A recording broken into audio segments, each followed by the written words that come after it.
Hi everyone, welcome to Math Studies Online. I'm glad to see everyone's doing all right. Let's talk. On Friday, where we left off, we were talking about arithmetic sequence. We learned that an arithmetic sequence is a list of numbers that follow a special pattern, and you will find each of the terms by adding, or subtracting the same number to the term before. So we know the sequence goes up or down in equal size steps. And also the number that is added each time is called the common difference, or what the variable we use is d. And our term number is n. So in math studies, we use u as a variable to stand for u sub n as the nth term. So our first term, we would call it u sub 1, and then u sub 2 would be our second term, and u sub 3 would be our third term, and so all the way down. U sub n would be the nth term. And we talked about on Friday that the formula for the nth term of an arithmetic sequence is u sub n is equal to u sub 1 plus the quantity of n minus 1 times d. Now we need to make sure that everyone's on the same page about the definition of these variables. So u sub n is our nth term. Our u sub 1 is our first term. N is our term number. And d is your common difference.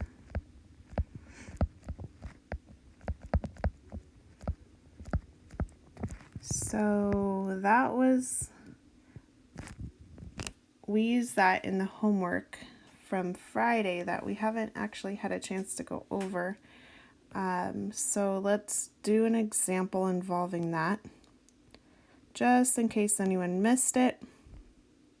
So here's an example that is a finite sequence. So finite means that it ends, as opposed to infinite, where it continues on forever. Really, that there is an ending point, that's 75. So we find the common difference. We look at the pattern and we say, what do I have to add or subtract to the first term to get to the second term? And then make sure that the whole sequence follows suit with that. That if you're just adding 4 each time, that it is consistent across the entire sequence. So our common difference, one trick is you can take your second term, so your u sub 2, and subtract your u sub 1, which would just be a -1 minus a -5, which creates a double negative, so it's really just -1 plus 5 or 4. Or you could just eyeball it. So when we want to go and look for our 13th term, we're going to use the formula of u sub n is equal to u sub 1 plus n minus 1 times your common difference. And so we have our common difference, check. We have our first term. We have our nth term, which is our 75. Or actually our 13th term is what we're looking for. So I spoke wrong. Call it u sub 13 is what we don't know, but we do know our first term, so plug in everything and let's see what we got. So our n is our 13. Our 13 is our term number minus 1 times your common difference of 4. And when you plug that all into your calculator, just make sure you do order of operations. -5 plus 12 times 4 gives you 43. So that would be our 13th term. And then find the number of terms in the sequence. We don't actually know how many terms are between our 11 and our 75, but we can sure find out using this formula. So it's the same formula as part B, but we're going to plug in our 75 as our u sub n because we know where it ends. 75 is equal to our first term, -5, plus, this time we don't know n, that's what we're looking for, the number of terms in the sequence, -1 times your common difference of 4, and do a little algebra. 75 is equal to -5 plus, I'm going to distribute that, 4n minus 4, combine your like terms, you get 75 is equal to -9 plus 4n. So eventually you get down to n is equal to 21. So there are 21 terms in this sequence.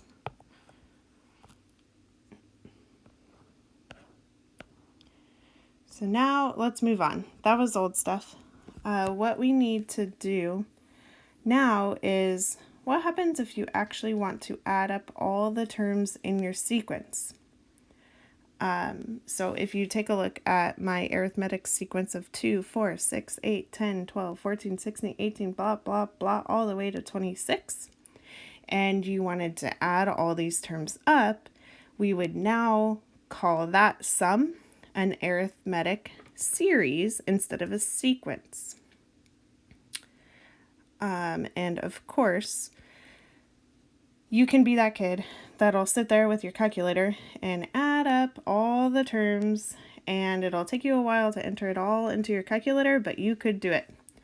But of course, in math, we can always be smarter and work less, and there are two formulas that we can use to help us out. Our first one is right here.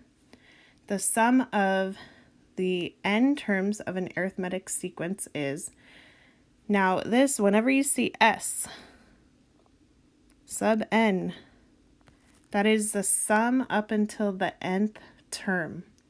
Think sum. If you're looking for the nth term, don't use this formula. Now, the n's and u sub 1's and the d is all the same variables that we talked about in the other equation. So n is your term number, u sub 1 is your first term, d is your common difference. And I would use this particular sum formula if I had the first term and the common difference, because I can just plug everything in and evaluate it right away. Now, another version of the formula, if you rewrote it a bit, you would get this version. So it's still the sum, think s is sum up until the nth term, is equal to n over 2 times u sub 1 plus u sub n. Now, n is your term number, u sub 1 is your first term, and what's particularly interesting about this one is you have your nth term, your last term of your series. So we're going to use this formula when you have the first term and the last term. We'll get into a few examples here. The first four terms of an arithmetic sequence are 5, 8, 11, 14. Now this is an infinite arithmetic sequence, but because we just want to calculate the sum of the first 80 terms, we're going to chop off the rest. And so it'll be a finite series at the end. So to begin, what do we need? Let's define some things. 5 is our u sub 1, our first term. We can find our common difference.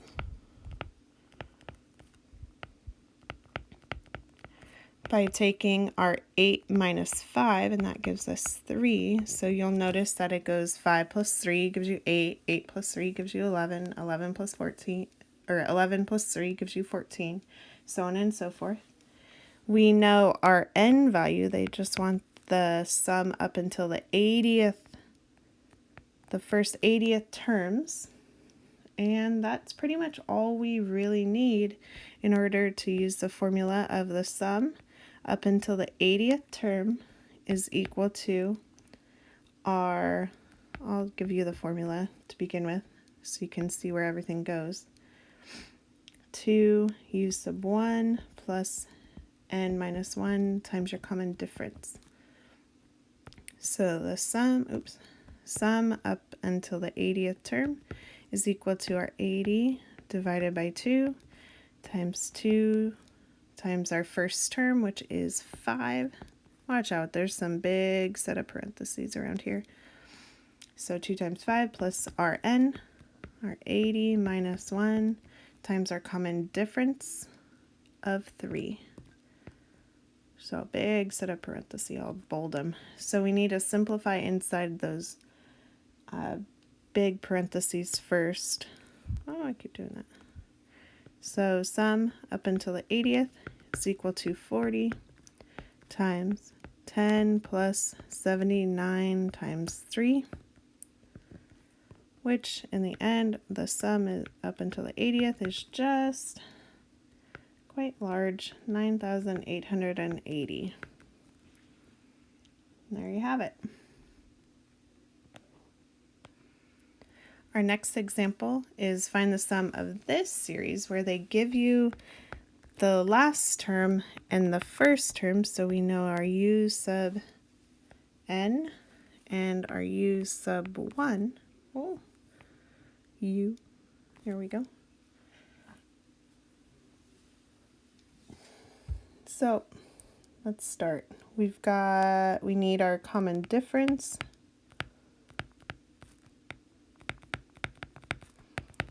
Would be just 1 minus a negative 3, which is 4. So we're adding 4 each time to get the next number. And we don't know n. We don't n in this case. So I'm going to use the other formula just for practice. Well, we first have to figure out our n. So that involves a little extra step. So what we're going to do first is use u sub n is equal to u sub 1 plus n minus 1 times our d.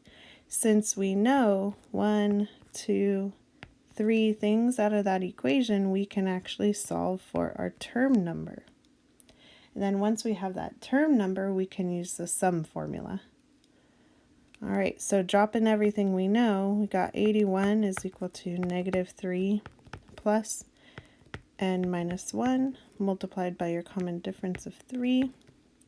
We'll have to distribute that in. 81 is equal to negative 3 plus 3n minus 3, and solve that and you get n is equal to 22. Once we have our term, the number of terms, now we can use the second equation for our sum. The sum up until the nth term is equal to n over 2 multiplied by u sub 1 plus u sub n. Drop everything in. The sum up until the nth term. Now we have our 22 divided by 2 multiplied by your u sub 1, which in the beginning was negative 3, plus our last term of 81. Simplify that down and you get 858. So for the most part, we're just manipulating all the equations to get what we want for those two examples. And then here's like more of an application of when you might be using this. Now, I deposited $25 into a savings account for my son on his first birthday. On his second birthday, I deposited $50. On his third birthday, $75, and so on. How much money would I deposit on his 18th birthday? So really, I'm looking for u sub 18, our 18th term for that part. In part B, how much money in total is going to be the sum formula. So how much in total will I have deposited after, oh, that's his typo. 18th birthday. All right, so looking at this, we're going to first go and say how much money did I start with. U sub 1 is 25. U sub 2 is 50. U sub 3, 75. So on and so forth. We don't know our 18th term, which we can find in part A. But we do need our common difference. So what's happening each time? They are going and increasing by $25 each year. So 50 minus the $25 each year. So it's increasing 50 minus 25, which gives you a common difference of 25. And we can use that to calculate our 18th term using u sub 1 plus n minus 1 multiplied by your common difference. So u sub 18 is equal to our first term, 25, plus n would be 18 minus 1 multiplied by your common difference of 25. Little calculator work, and you get $450.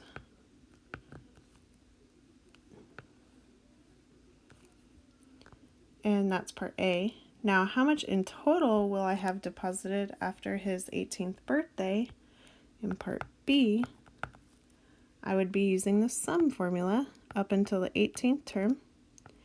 And I'm going to use the one that has your n divided by 2 multiplied by u sub 1 plus u sub n. Since I have my last term now, I can use this one. So the sum up until the 18th birthday is your n of 18 divided by 2 multiplied by 25 plus 450, which gives you a total of 4,275. Thank you, Mom. And our last example. If you're looking to have Susan, who buys a flat, which is like a apartment, she has to pay for the flat in 20 installments. The first installment is 5,500 euros. Each installment is 500 euros more than the one before. We'll write down the values of the second and third installments in part A. So part A, we'll do that first. That's fairly straightforward. U sub 1 is 5,500. U sub 2, now we're adding 500 euros each installment, so that would jump up to 6,000 euros. And then U sub 3 would be 6,500 euros. So we did part A. Now in part B, we'll calculate the value of the final installment, which would be U sub 20. So part B, we're going to calculate U sub 20 and use the formula of U sub 1 plus n minus 1 multiplied by your common difference. Whoops. Plug everything you know in. So U sub 20 is equal to 5,500 plus n would be 20 minus 1 multiplied by my common difference of 500. So my last installment would be 15,000 euros. And then in part C, we'll show that the total amount that Susan would pay for the flat is 205,000 euros. So we're looking for the total amount. That is the sum of all that series. So add up all your U sub 1 all the way to U sub 20, and you get the sum up until the 20th term is equal to 20 divided by 2 multiplied by your first term, 5,500, plus your last term, which we just calculated, is 15,000. Simplify that down, and lo and behold, we just showed that she paid a grand total of 205,000 euros.